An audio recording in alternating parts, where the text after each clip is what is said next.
का कार्यक्रम चल रहा है, उस अवसर पर एक समारोह का भी आयोजन है जो आपके सामने है और अन्य जगहों में भी हो रहा होगा। और यहाँ पर इस अवसर पर डाक विभाग परिमंडल के सभी जो लोग यहाँ उपस्थित हैं और उनके सौजन्य से ही यहाँ पर एक कार्यक्रम है। और इस अवसर पर उपस्थित उद्घाटनकर्ता माननीय मंत्री ललन बाबू उर्फ राजीव रंजन सिंह उर्फ ललन बाबू और हमारे माननीय रविशंकर प्रसाद जी पूर्व मंत्री और माननीय सांसद, विजय बाबू माननीय उप मुख्यमंत्री और अनिल कुमार जी माननीय पोस्ट मास्टर जनरल और विभिन्न विभागों से उपस्थित सभी पदाधिकारीगण और नियुक्ति लेने वाले जो अपने जीवन को एक नया आयाम, नया रूप में देखने वाले और उतरने वाले सभी अभ्यर्थीगण, हमारे प्रेस मीडिया के सभी साथीगण और अन्य साथीगण, मित्रों, सबसे पहले सही है कि ये अवसर प्रदान किया गया है प्रधानमंत्री नरेंद्र भाई मोदी जी के द्वारा।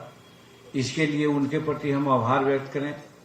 और दूसरी बात, आप लोगों को भी हम बधाई देते हैं, शुभकामना देते हैं कि अपने जीवन को आगे बढ़ाने के लिए आप सार्थक कदम उठाएं जिसमें देश, समाज और राज्य सबका संवर्धन हो, विकास हो। इसके लिए हम शुभकामना देते हैं।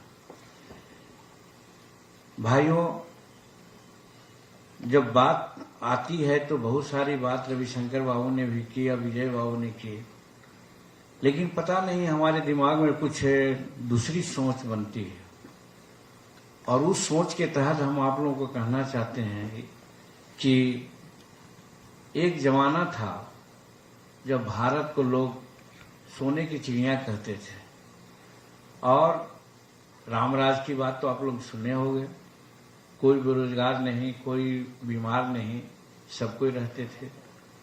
उस समय की जब परिकल्पना हम लोग करते हैं तो हमारे दिमाग में बात आती है और एक कहावत भी बात आती है कि उत्तम खेती मध्यम बान, नीज चाकरी भीख निदान। आज पलट गया है, इसीलिए मैं कहता हूं कि हमारी सोच उल्टी है। आज पलट गया है कि चपरासी की नौकरी करने वाले शहर में अगर चौराहे पर घूमते हैं और पान का बीड़ा चबाते हैं तो याद आ जाती है किसी लेखक की बात कि ओठों पर पान की लाली है मगर पेट घी दूध से खाली है। ये सारी बात जब हम सोचते हैं मित्रों, तो हम आपको हतोत्साह नहीं करना चाहते हैं, लेकिन हम करना चाहते हैं कि नया दृष्टिकोण अपनाने की जरूरत है।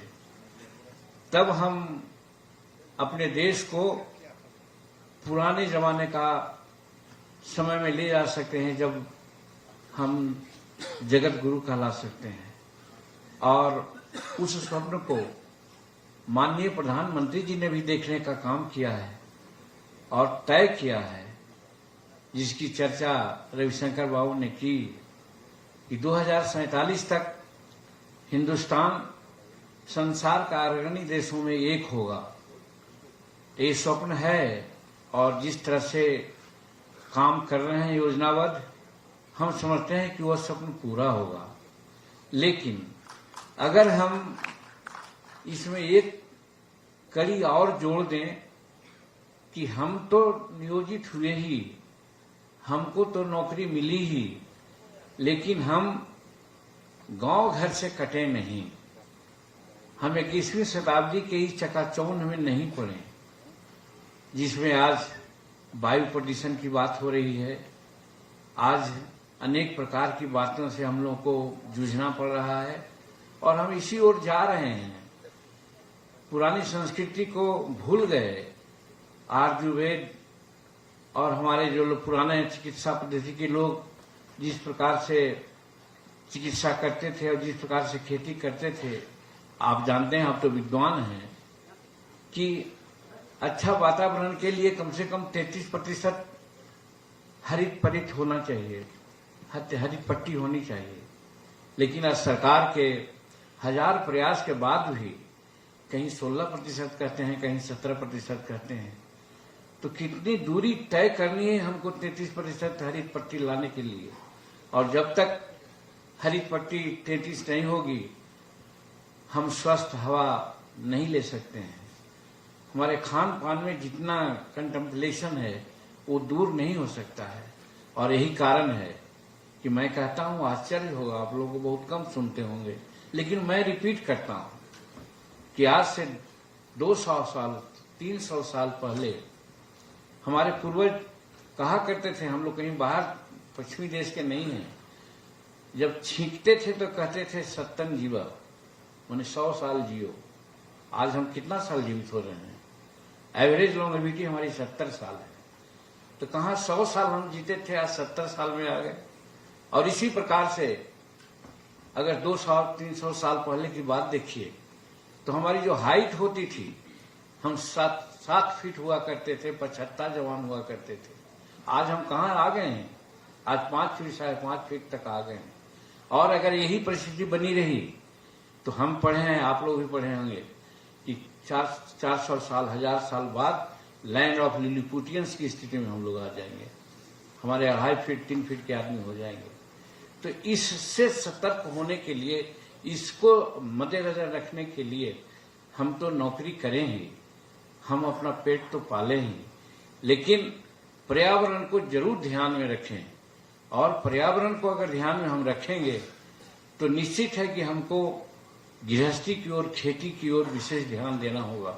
हरित पट्टी को जरूर बढ़ाना होगा, चाहे जंगलों के रूप में हम बढ़ावें, खेती के रूप में बढ़ावें, बागवानी के रूप में बढ़ावें, जैसे भी बढ़ावें। तो मेरी पढ़ाई का एक अभिन्न अंग वो है जिससे कि हम अपने भविष्य को सुधार सकते हैं। आज हमारी पृथ्वी के जीवन के बारे में कभी कभी लोग बोलते हैं ये सृष्टि समाप्त हो जाने वाली है, इतना साल में हो जाएगी, उतना साल में हो जाएगी। इसके लिए हमारा आपका फर्ज बनता है। आप पढ़े लिखे हैं, आप विद्वान हैं, और आगे हमारे जो परिवार आवे वो भी अक्षुण्ण रहे, वो भी आगे बढ़े, उसकी चिंता होनी चाहिए। न कि सिर्फ हम अपने पेट को पालें, हम अपने परिवार को इधर उधर देख लें। और आगे आने वाले हमारे जो वंश हैं, परिवार हैं, 2 जनरेशन 3 जनरेशन आगे वाले, उसकी क्या स्थिति होगी, उसके बारे में भी हमको सोचना चाहिए। तो पढ़ाई का एक अंग ये भी है। तो हम यही आशा करते हैं कि आपको अवसर मिली है नरेंद्र भाई मोदी जी के माध्यम से, और इस अवसर को आप सुअवसर में परिणत करें। और सुअवसर अपने लिए तो है ही है, दूसरों के लिए परिणत करें, ताकि हमारी आने वाली 2-3 पीढ़ी 4 पीढ़ी है वो भी अक्षुण्ण रह के, ये न कोई कहे कि सृष्टि नाश होने वाली है, ये न कोई कहे हमारे ऐसा कि लैंड ऑफ लिलीपुटियंस में हम लोग चल जाएंगे, ये न कोई कहे कि हमारी लॉन्गेविटी 10 साल या 20 साल तक हो जाएगी। इससे सचेत रहने की जरूरत है। तो आप लोग विद्वान हैं, आप नया जीवन संसार रूपी जो है सागर है, उसमें एक नौकरी रूपी नैया लेकर के आप उतरे हैं। बढ़िया से खेवैया बनिए, नाविक बनिए, और संसार को आगे बढ़ाने के लिए और इस यूनिवर्स को अक्षुण्ण रखने के लिए जो पहले का मेरा कंसेप्ट है, हमारे हिंदुस्तान की जो संस्कृति है उसको बनाने का और फिर लाने का प्रयास कीजिए। तब हम समझते हैं कि हम लोग हर तरह से ठीक रहेंगे, सशक्त रहेंगे। तो इन्हीं चंद शब्दों के साथ आपका जीवन अच्छा से बीते, समाज के लिए आप आगे बढ़ें, अपने को जिए, दूसरों को भी जीने का अवसर दें और मौका दें। इन्हीं शुभकामनाओं के साथ आपका सुंदर स्वस्थ और सुंदर भविष्य की कामना करते हुए अपनी बात को मैं समाप्त करता हूं। बहुत बहुत धन्यवाद आपका। बहुत बहुत आभार माननीय महोदय। अब मैं बहुत ही आदर पूर्वक आमंत्रित करना चाहूंगी कार्यक्रम के मुख्य अतिथि श्री राजीव रंजन सिंह उर्फ ललन सिंह, माननीय cabinet minister Panchayati Raj, fisheries, animal husbandry and dairying. जोरदार तालियां।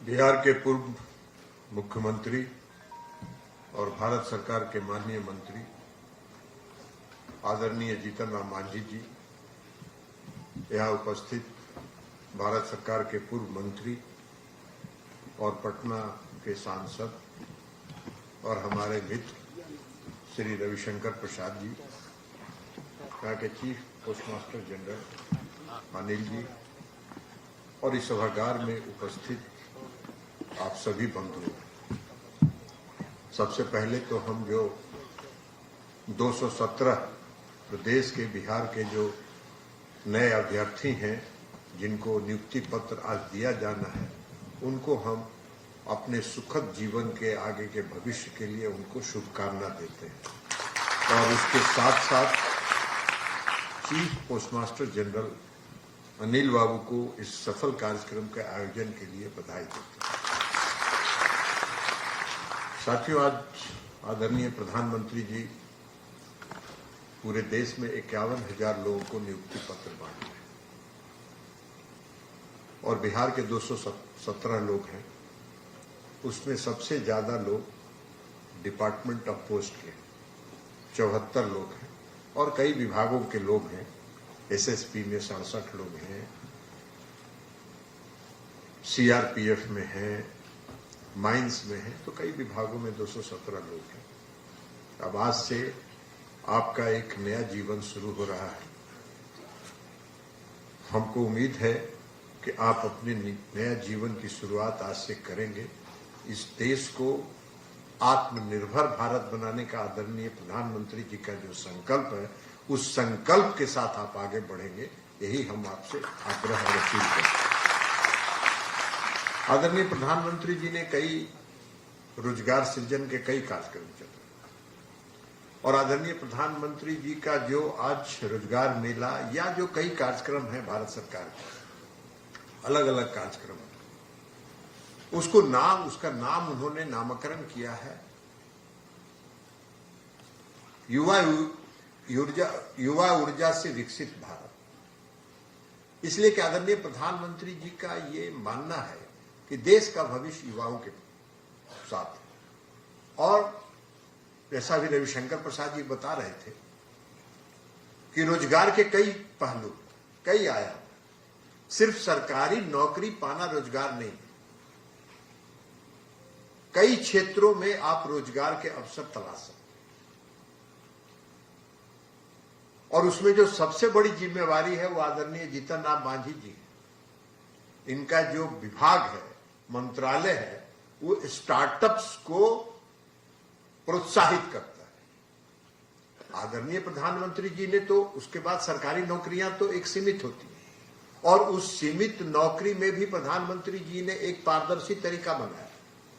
ऑनलाइन आवेदन करिए, उसमें ऑनलाइन आवेदन में आपका सिलेक्शन होगा, उसके साथ साथ उसके आवेदन की जब प्रक्रिया होगी, नियुक्ति की जब प्रक्रिया होगी, तो उसमें महिलाओं को भी प्राथमिकता देना है, दिव्यांगों को भी प्राथमिकता देना है।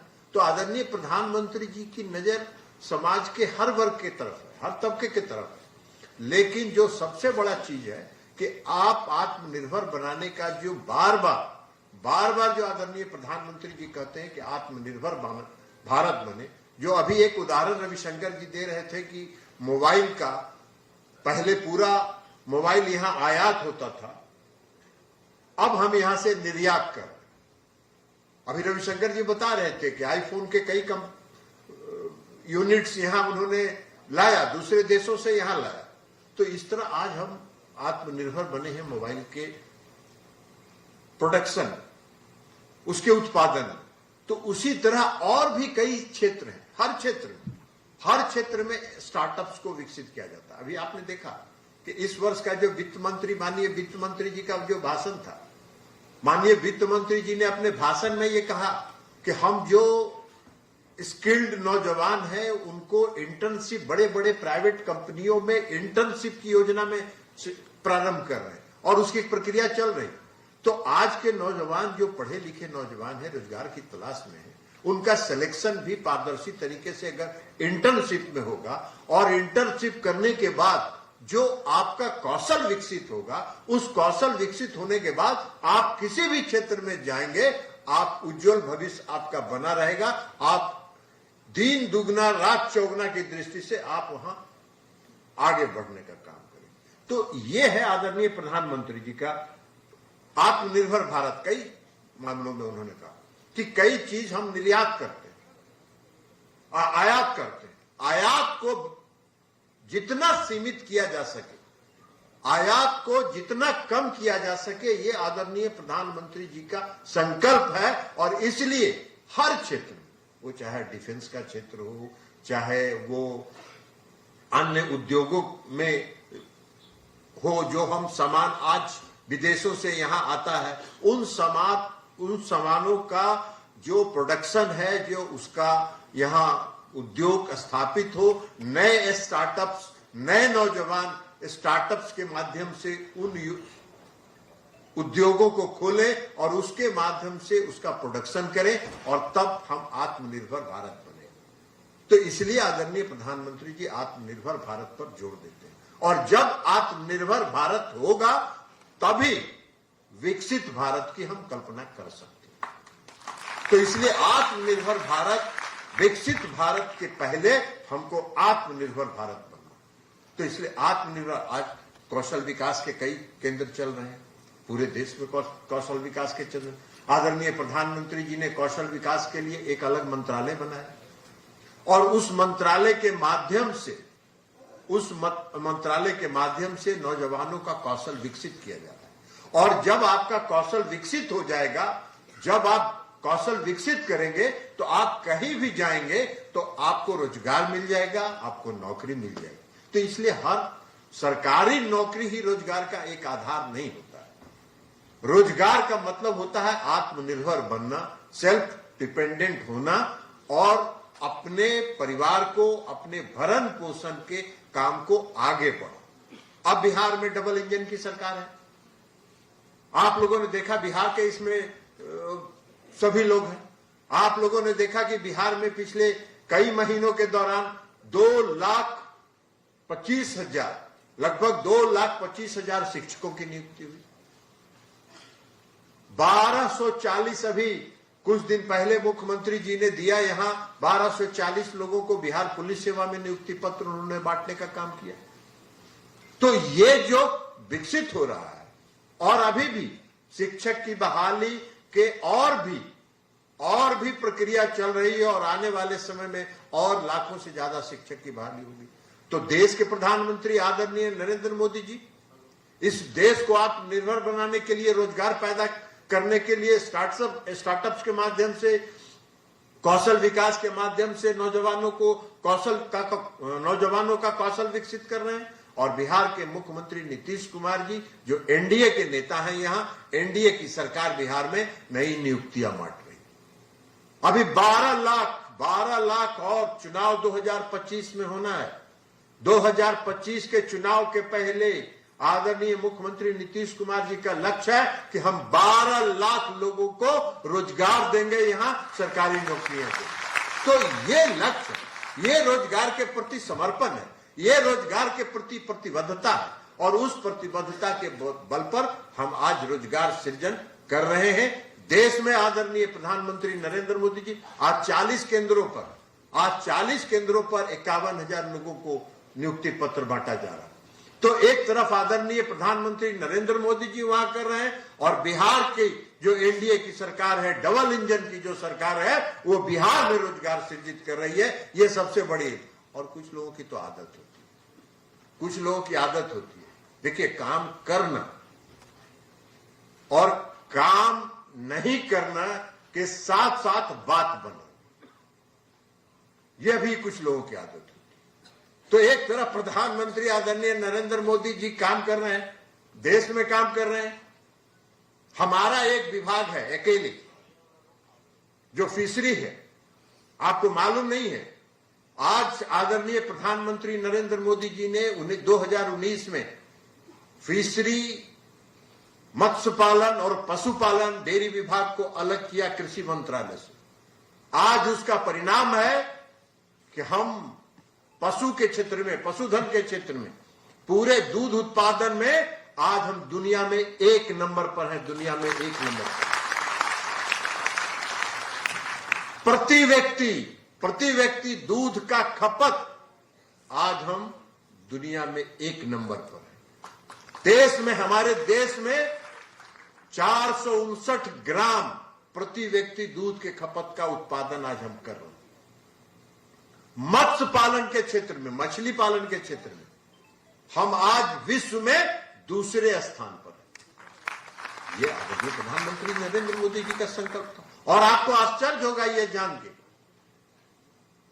कि डेयरी के क्षेत्र में या मत्स्य पालन के क्षेत्र में कई नए उद्योग लग रहे हैं और आज मछली का जो मत्स्य उत्पादन है उसका हम लगभग 60,000 करोड़ रुपए का हम निर्यात करते हैं। प्रतिवर्ष 60,000 करोड़ का निर्यात करते हैं। तो ये आदरणीय प्रधानमंत्री जी का, उसमें नए स्टार्टअप्स। अब कौन करेगा? अगर हम निर्यात कर रहे हैं तो निर्यात करने के लिए कौन आएगा? सरकार तो निर्यात करती नहीं। नए स्टार्टअप्स जो हैं, नए लोगों ने उस काम को करना प्रारंभ किया और नए लोगों ने फिशिंग करने के बाद उसके प्रोसेसिंग करके उसमें वैल्यू एडिशन करके और तब लोग विदेश भेजते हैं। और कई देशों में, आज अमेरिका में सबसे ज्यादा हमारा श्रिम्प निर्यात होता है। तो ये उत्पादन है। हम अभी गए थे विशाखापट्टनम, हम आपको शेयर करना चाहते हैं। और विशाखापट्टनम स्टार्टअप्स की बात हम बता रहे हैं। विशाखापट्टनम में एक नौजवान, हम एक्सपोर्टर्स की मीटिंग वहां बुलाया था हमने। एक नौजवान जो हैदराबाद में, वो इंजीनियरिंग पास है और इंजीनियरिंग पास करके उसने खड़ा होकर कहा कि हम हैदराबाद में ट्राउट की खेती कर रहे हैं और ट्राउट का हम उत्पादन कर रहे हैं। तो मुझको आश्चर्य हुआ कि ट्राउट एक ऐसी मछली है जो हिमालय की तराई में, जो ठंडे पानी, जो बर्फ से पानी निकलता है, उस पानी में ट्राउट का होता है। तो हमने उसको खड़ा करके पूछा कि भाई, आप हैदराबाद जैसे गर्म शहर में आप ट्राउट की खेती कैसे कर रहे हैं? तो उसने हमको बताया कि सर, हमने रिसर्च करके अमोनिया गैस के माध्यम से चिल्ड प्लांट बनाया है और उस चिल्ड प्लांट में हम ट्राउट की खेती कर रहे हैं। ये स्टार्टअप्स है और ये आदरणीय प्रधानमंत्री नरेंद्र मोदी जी का संकल्प है। और उस संकल्प के साथ आज देश के लाखों नौजवान उस संकल्प के साथ जुड़े हैं और विकसित भारत और आत्मनिर्भर भारत बनाने के लक्ष्य के साथ आगे बढ़ रहे हैं। तो इसलिए काम हम लोग को करना है। कुछ लोग यहाँ बिहार में भी हैं जो बात बनाने का काम करते हैं। तो बात बनाने का काम है। 15 साल बिहार में राज भी किए हैं, सब परिवार मिलकर राज किए हैं और 15 साल में बिहार को कहां पहुंचाए हैं वो तो वो जाने। कुछ दिन भीम बाबू यहां बैठे हुए ये भी थे हुए। तो इसलिए बात बनाने का काम जिसका है उसको छोड़ दीजिए। बिहार की सरकार और केंद्र की सरकार जो डबल इंजन की सरकार है, वो बिहार में रोजगार पैदा करने के लिए पूर्ण संकल्पित है और रोजगार करेंगे। तो इसलिए आज आदरणीय प्रधानमंत्री नरेंद्र मोदी जी को भी हम विशेष तौर पर उनका आभार व्यक्त करना चाहते हैं कि उन्होंने इस रोजगार मेला का आयोजन किया। पूरे देश में 51,000 लोगों को आज नियुक्ति पत्र बांट रहे हैं और बिहार में भी 217 लोगों को नियुक्ति पत्र दी गई है। तो इसी के साथ मैं आप सभी उन साथियों का, उन नौजवानों का हम फिर से अभिनंदन करते हुए, उनके उज्जवल भविष्य की कामना करते हुए अपनी बात समाप्त करते हैं। बहुत बहुत धन्यवाद। बहुत बहुत आभार माननीय मंत्री महोदय। अब मैं तमाम मंचासीन गणमान्य अतिथियों से विनम्रता पूर्वक आग्रह करना चाहूंगी कि वो मंच से उतरकर नीचे सोफा पर बैठने का कष्ट करेंगे। आपसे कुछ ही देर बाद माननीय प्रधानमंत्री श्री नरेंद्र मोदी जी का वीडियो कॉन्फ्रेंसिंग के द्वारा हम सभी को कार्यक्रम को संबोधित करेंगे। बस कुछ ही क्षण और